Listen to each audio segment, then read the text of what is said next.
امکان ہے، ہم یہ نہیں کہہ سکتے کہ غلط ہونے کا کوئی امکان ہی نہیں، معصوم تو وہ نہیں تھے۔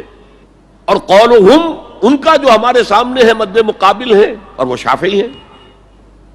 اصل تو جو ٹکراؤ تھا وہ فقہ حنفی اور فقہ شافعی کے مابین تھا۔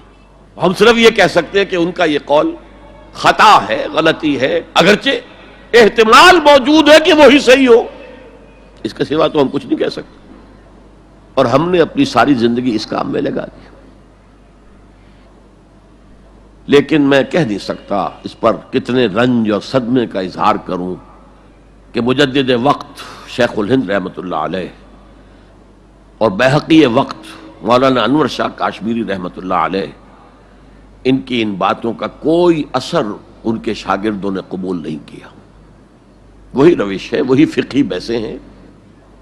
جب میں نے پاکستان میں تحریک خلافت کا آغاز کیا، کچھ احادیث بیان کی، اچھے علماء نے کہا کہ ڈاکٹر صاحب ہم نے تو یہ حدیثیں پہلی مرتبہ آپ سے سنی، یہ حدیثیں جو ہیں یہ ہیں کتاب الملاحم میں، اشراط الساعہ، علامات القیامہ، کتاب الفتن، اور حدیث کے ان ابواب پر تو پہنچتے پہنچتے ہم ایگزاسٹ ہو چکے ہوتے ہیں، ہماری ساری بحثیں جو ہے وہ ختم، اور وقت ختم ہو جاتا ہے ان فقہی بحثوں کے اندر، یہاں تک تو ہم پہنچتے ہی نہیں۔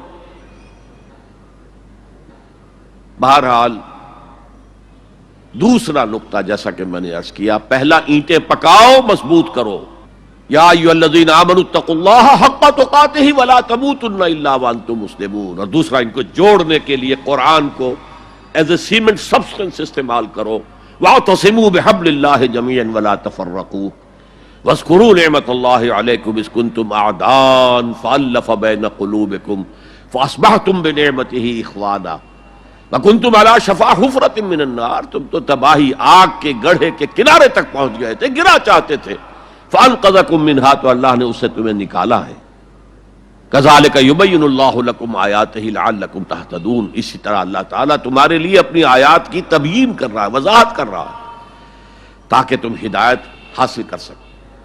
اب تیسری بات، یہ جو اینٹوں کو پکا کر اور پھر ان کو جوڑ کر جو ایک اجتماعیت وجود میں آئی، اس کے مقاصد کیا ہیں؟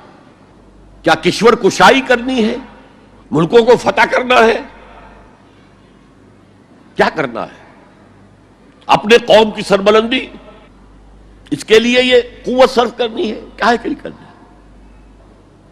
وَلْتَكُن مِّنكُمْ أُمَّةٌ يَدْعُونَ إِلَى الْخَيْرِ وَيَأْمُرُونَ بِالْمَعْرُوفِ وَيَنْهَوْنَ عَنِ الْمُنكَرِ وَأُولَٰئِكَ هُمُ الْمُفْلِحُونَ۔ اب یہاں پر من جو ہے، منکم، اس کے معنی میں اختلاف ہے۔ مولانا ابوالکلام آزاد نے، چونکہ اس موضوع پر ان کے پورا ایک مقالہ، پوری تقریر ہے کتابی شکل میں، امر بالمعروف نہی عن المنکر، اس آیت کے حوالے سے کہا ہے یہاں من جو ہے تبعیضیہ نہیں ہے، بیانیہ ہے۔ ثقیل اصطلاحات ہے، مطلب کیا ہے؟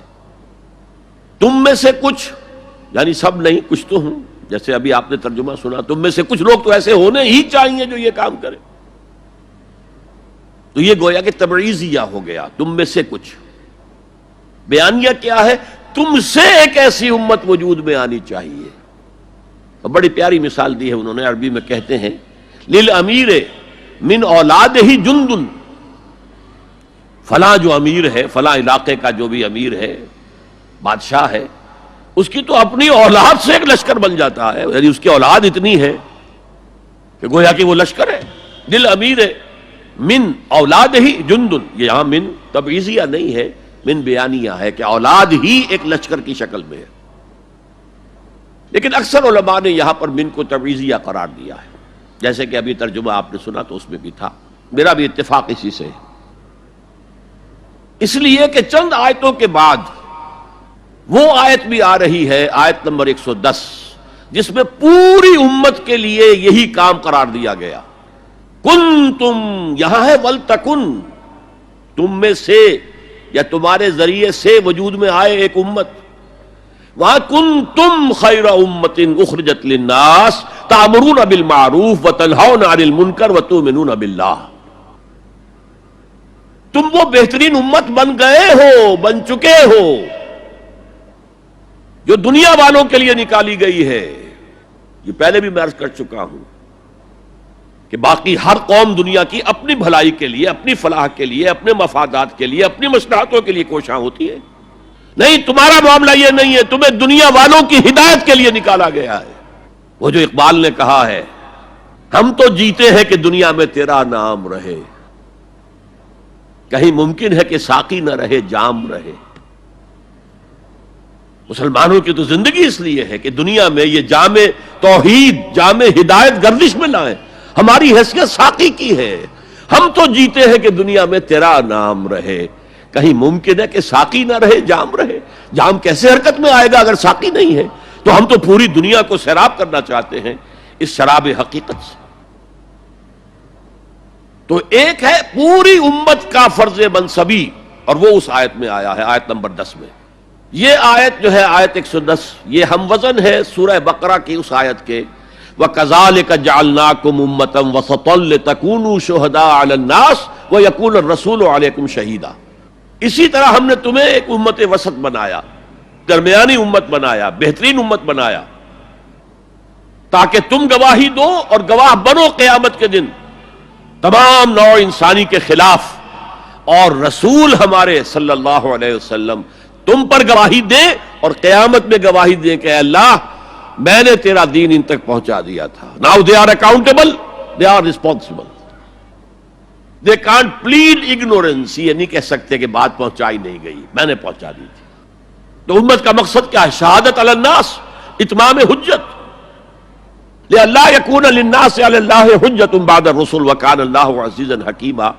ہم نے اپنے رسولوں کو بشیر و نذیر بنا کر بھیجا اس لیے کہ لوگوں کے پاس کوئی حجت باقی نہ رہ جائے. اللہ ہمیں تو پیغام پہنچا ہی نہیں، تو محاسبہ کس بات کا؟ لئلا یکون للناس علی اللہ حجت بعد الرسل. رسولوں کی آمد کے بعد اب یہ نہیں کہہ سکتے کہ ہم تک پیغام نہیں پہنچا. سب سے سخت محاسبہ انہی کا ہوگا جن کو براہ راست رسولوں نے تبلیغ کی ہے. اور یہی وجہ ہے کہ جن کو براہ راست رسولوں نے تبلیغ کی اور انہوں نے بحیثیت مجموعی رد کر دیا ان کی دعوت کو، ان کو ہلاک کر دیا گیا، نسیم منسیہ کر دیا. اسے کہتے ہیں عذاب استیصال، جڑ سے اکھیڑ کر پھینک دینا. اصل کہتے ہیں جڑ کو، استیصال جڑ سے اکھیڑ دینا. اگر جڑ نہیں نکلے گی تو پودا دوبارہ پھوٹ آئے گا. جس کو کہا ہے کَأَلَّمْ يَغْنَوْا فِيهَا، ایسے ہو گئے قوم نوح، قوم ہود، قوم صالح، قوم شعیب، آل فرعون، کَأَلَّمْ يَغْنَوْا فِيهَا، جیسے کبھی یہاں تھے ہی نہیں. لا یرا الا مساکنہم، اب مسکن تو نظر آ رہے ہیں. قوم سمود کے مسکن آج بھی نظر آ رہے ہیں. 7000 سال پہلی پرانی بات ہے یہ. آج بھی جائیے، جا کر دیکھیے اس علاقے کے اندر جو انہوں نے چٹانیں تراش کے، کس قدر خوبصورت وہ ہے تراشے گئے ہیں، کتنے ایگزیکٹ ڈائمنشنز کے ساتھ ہیں. وہ جا کر دیکھیے، میں دیکھ کر آیا ہوں. 7000 سال پرانی تہذیب تھی. تو بہرحال قوموں کو پھر ہلاک کیا جاتا تھا. البتہ جن پر بالواسطہ تبلیغ ہوتی ہے ان کے لیے یہ انجام نہیں ہے. یا رب فاجمعنی بكل الصحب والأحباب واكتب لنا أن ندخل الجنات بالريان.